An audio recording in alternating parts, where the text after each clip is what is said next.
to a worrying new trend about the number of Australians leaving our fine shores.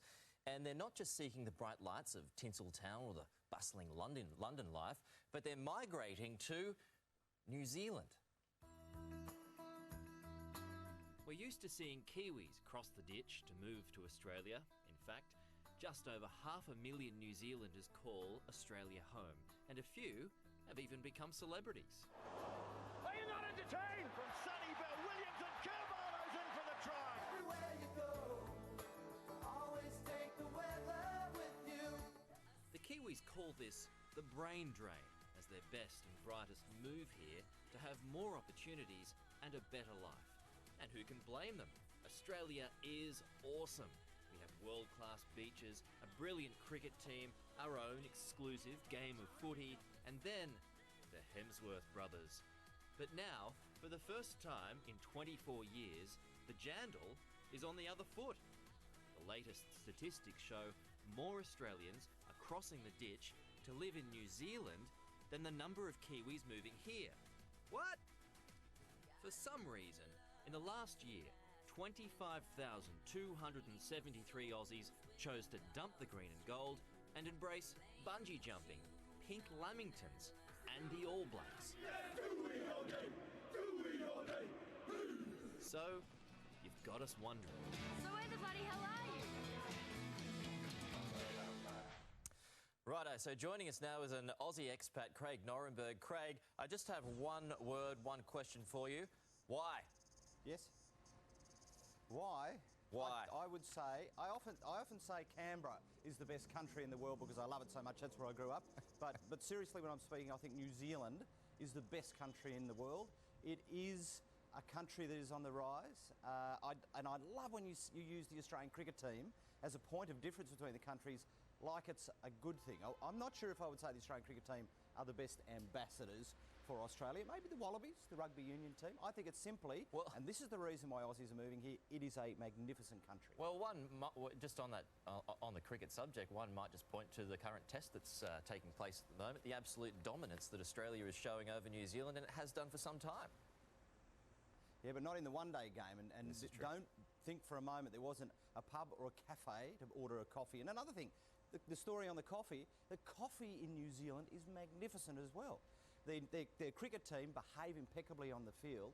And Peter, if you're saying that the Australian cricket team are the best ambassadors that we have for Australian sport, then, and Carl has lived here, he knows that, you can give yourself both a bit of an uppercut. Well, the one thing I will admit that the Kiwis have over the Australians is the white wine. The white wine, I think, is particularly fantastic. Lovely. So what else? What else have you got? What they've got is really nice people. You know how the Sydney Swans have their no dickheads policy? It's almost like New Zealand has an entire no dickheads policy for a country. And this is true. And when I was living in Sydney, one of the worst things was driving to work in the morning. And everyone who lives in Sydney or Melbourne or any of the big Aussie cities would understand this. There is nothing finer than driving around Auckland, giving myself maybe 10 minutes to get to work in the morning. In terms of that, it's just a really healthy country for my family. And let's face it, if my family didn't like living here, I wouldn't be living here. It's a great place to have a family.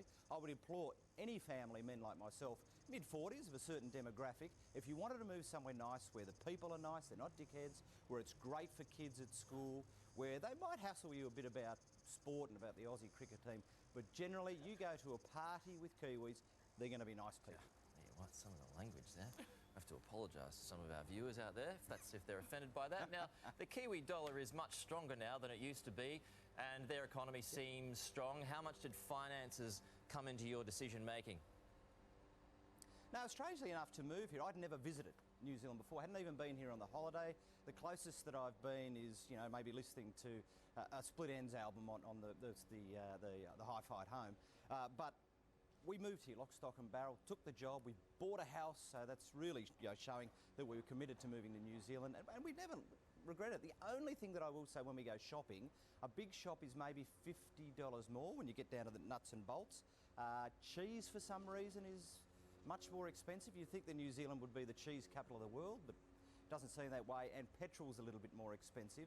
But these are little nuances that you can iron out while you live here. It's more than makes up for it in terms of lifestyle, in terms of the New Zealand people, and certainly in terms of sport. They love sport, and I'm really into sport. So for a sport-loving guy in his mid-40s with a family, this is the place to be. Well, the Kiwis have got some funny words for things like chili bins and jandals. Have you figured out much of the local lingo there, Brew? Yeah, Pete, when you think about it, chili bin is actually a better way to describe where you keep your cold beer or your cold wine than esky, which I think is just a brand name.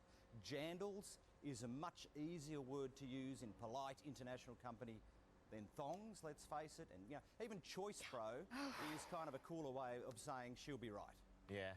I guess. I've had enough, Pete. I've had enough. I've had enough. Yeah, well, Craig, it's a good sell. It's a good sell. It's not really working for me, but I admire your interest and I love your enthusiasm about those things. Yeah? Yeah, I'm picking it up, though. I'm not picking up what you're putting down.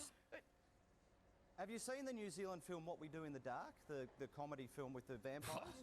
There's a scene in that where the vampires meet the werewolves. The Aussies are like the werewolves. The vampires, until they get together in a room and they actually find out they like themselves. You get Aussies and Kiwis in a room together, add some beer and wine, they get on well.